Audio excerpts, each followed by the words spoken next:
প্রস্তাবিত যে আইন নীতিগত অনুমোদন যেগুলি হয়েছে আমি একটু একটু করে বলি। একটা আপনারা জানেন অত্যন্ত ইম্পর্টেন্ট সুপ্রিম কোর্ট সচিবালয় অধ্যাদেশ 2025, এটা নিয়ে বোধহয় আমরা 25-30 বছর যাবৎ কথা বলছি। এটা আপনার ওই 2006-7 দিকে খুব ভালোভাবে একটা চেষ্টাও হয়েছিল এই আইনটা করার, কোনোভাবেই করা যাচ্ছিল না। কিন্তু আপনারা জানেন আমাদের জাতীয় ঐকমত্য কমিশন আছে, আমাদের বিচার বিভাগীয় সংস্কার কমিশন আছে, আমাদের মাননীয় প্রধান বিচারপতির যে সংস্কার রোডম্যাপ আছে, সব জায়গাতেই সুপ্রিম কোর্ট সচিবালয় প্রতিষ্ঠার কথা বলা হয়েছে। আমরা এই আইনটা নীতিগতভাবে অনুমোদন করেছি। এই আইনটা যখন চূড়ান্ত অনুমোদন হয়ে যাবে তখন অধস্তন আদালতের যারা বিচারক আছেন তাদের বদলি, তাদের পদায়ন, তাদের পদোন্নতি, তাদের শৃঙ্খলা সংক্রান্ত সকল ব্যাপার সকল কিছু সুপ্রিম কোর্টের নিয়ন্ত্রণে চলে যাবে। আর হচ্ছে সুপ্রিম কোর্টের নিজস্ব বাজেট ব্যবস্থাপনা থাকবে, তাদের সম্পত্তি, তাদের কী কী খাতে তারা উন্নয়ন করবে, কী কী পদ সৃজন করবে, এই সমস্ত ব্যাপারে তাদের একটা আর্থিক স্বাধীনতা থাকবে। তো এটা নিয়ে দীর্ঘ আলোচনা হয়েছে। আমাদের মনে হচ্ছে কিছু কিছু বিষয়ে আরও আলোচনা প্রয়োজন রয়েছে, বিশেষ করে যেহেতু এটার সাথে আর্থিক সংশ্লেষ রয়েছে, অবশ্যই অর্থ উপদেষ্টার একটা মতামতের প্রয়োজন রয়েছে। এই আইনটা করার সময় সেই মতামতটা নেওয়া হয় নাই, জনপ্রশাসনের সাথে কনসালটেশন করার প্রয়োজন রয়েছে। তাছাড়া আমাদের আজকে উপদেষ্টা পরিষদের মিটিংয়ে কিছু বিষয়ে যে উচ্চ আদালতের ভূমিকা নিয়েও প্রশ্ন উঠেছে।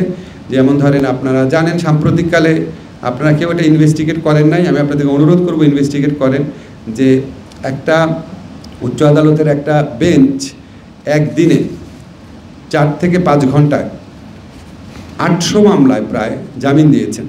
জামিন উনি দিতেই পারেন, কিন্তু 4-5 ঘন্টায় 800 মামলা কি শোনা সম্ভব? এটা কি আসলে বিচারিক বিবেচনা ছিল কিনা? এরকম আরও কিছু কিছু প্রসঙ্গ উঠেছে। তো আমাদের মনে হয় গোটা বিষয়গুলো বিবেচনা করে আমরা কয়েক সপ্তাহের মধ্যেই এই আইনটা চূড়ান্ত করার পদক্ষেপ নিতে পারবো। আর থার্ড যেটা আইন আমরা নীতিগতভাবে অনুমোদন করেছি সেটা হচ্ছে জুলাই গণ অভ্যুত্থান স্মৃতি জাদুঘর অধ্যাদেশ। আপনারা জানেন গণভবনের জায়গাতে জুলাই গণ অভ্যুত্থানকালে আমাদের যে তরুণরা প্রাণ হারিয়েছেন, যাদের চিরস্থায়ী অঙ্গহানি হয়েছে, আমাদের যে অপূরণীয় আত্মত্যাগের ঘটনা আছে, আর ফ্যাসিস্ট শেখ হাসিনা সরকারকে পতনের একটা স্মারক হিসাবে ওই স্মৃতিকে ধরে রাখার জন্য, জুলাই গণ অভ্যুত্থানকে অ্যালাইভ রাখার জন্য এবং এটাকে আমাদের প্রপারলি অ্যাকনলেজ করার জন্য আমরা গণভবনে জুলাই জাদুঘর করছি, এখানে জুলাই গণ অভ্যুত্থান স্মৃতি জাদুঘর করছি। তো এটা আমরা একটা সেপারেট জাদুঘর হিসাবে স্ট্যাবলিশ করতে চাই। বর্তমান যে জাদুঘর আছে এটা শাখা জাদুঘর হিসাবে না, সেপারেট জাদুঘর হিসাবে। তো সেখানে লোকবল লাগবে, আর্থিক সংশ্লেষ আছে, সেই জন্য আরও একটু আলাপ আলোচনার প্রয়োজন রয়েছে। এটাও আমরা খুব দ্রুত চেষ্টা করব, খুব দ্রুত এটা চূড়ান্তভাবে অনুমোদন করার জন্য। মোটামুটি আইনগত ব্যাপারে এই আলোচনা হয়েছে। দুর্নীতি দমন কমিশনটা তো আপনাদের বলেছি। বলেন নাই। আচ্ছা, আরেকটা যে আইন যেটা আপনার নীতিগতভাবে অনুমোদন হয়েছে সেটা হচ্ছে দুদক অর্ডিন্যান্স। সেখানে কিছু কিছু বিধান করা হয়েছে, পুরাটা আমি বলতে পারবো না, আপনাদের সময় লাগবে অনেক। একটা হচ্ছে এখন থেকে আপনার বাংলাদেশে যারা থাকবে, বাংলাদেশি হোক বা বিদেশি হোক, বাংলাদেশে অবস্থানকালে অন্য দেশে যদি কোনো দুর্নীতি করে সেটার বিচারও দুদকের মাধ্যমে, সেটার তদন্ত দুদকের মাধ্যমে করা যাবে। আর ওইখানে জ্ঞাত আয়ের সংজ্ঞাতে বলা আছে, জ্ঞাত আয় মানে বৈধ আয়। জ্ঞাত আয় মানে আপনার জ্ঞাত অবৈধ আয় না, বৈধ আয়, এগুলি ক্লিয়ার করা হয়েছে। যে সমস্ত জায়গায় বাংলাদেশে যে জায়গাতে দুদকের অফিস থাকবে সেখানেই দুদকের স্পেশাল কোর্ট গঠন করার বিধান করা হয়েছে। দুদক যারা চেয়ারম্যান থাকবেন বা দুদকের যিনি প্রধান থাকবেন তাদেরকে বাছাই করার জন্য 7 সদস্যের বাছাই কমিটি করা হয়েছে।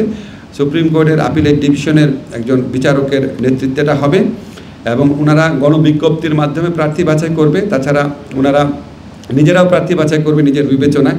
সাক্ষাৎকার নেওয়া হবে যারা কমিশনার হতে চান বা আগ্রহ আছে। কমিশনের যে কার্যাবলী দুদকের, সেটা কার্যাবলী বাড়ানো হয়েছে, ক্ষমতা বাড়ানো হয়েছে, এজাহার দায়ের তদন্ত অনুসন্ধানের ক্ষমতা বাড়ানো হয়েছে। এবং আমাদের আজকে আলোচনায় বলা হয়েছে সবই ঠিক আছে, কিন্তু দুদকের অভ্যন্তরীণ জবাবদিহিতাও প্রয়োজন রয়েছে। দুদকের কাজ দুর্নীতি দমন করা, কিন্তু দুদকের অনেকের বিরুদ্ধে দুর্নীতির অভিযোগ রয়েছে। তো এইটা আমরা খুব সিরিয়াসলি নিয়েছি এবং বলেছি যে আজকে আমরা এটা নীতিগতভাবে অনুমোদন করলাম। আইনটা চূড়ান্ত করার আগে দুদকের যে অভ্যন্তরীণ জবাবদিহিতার মেকানিজম সেটাকে আরও অনেক স্ট্রং করতে হবে। তো এগুলির বাইরে আরও কিছু বিষয়ে আলোচনা হয়েছে, এটা সবই একটু বলেন। আজকে